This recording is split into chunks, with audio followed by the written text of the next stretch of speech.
Hi everyone, welcome to another episode of how to use your scrap papers, episode number 2.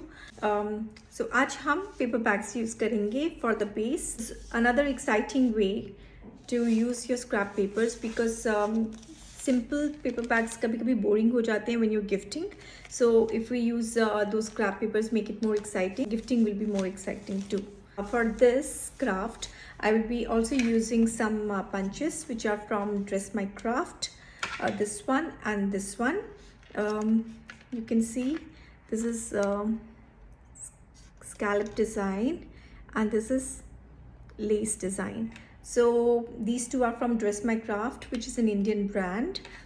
Along with that, I'm also using these 3 punches which are bought from Shahanagada store, which is here in Muscat.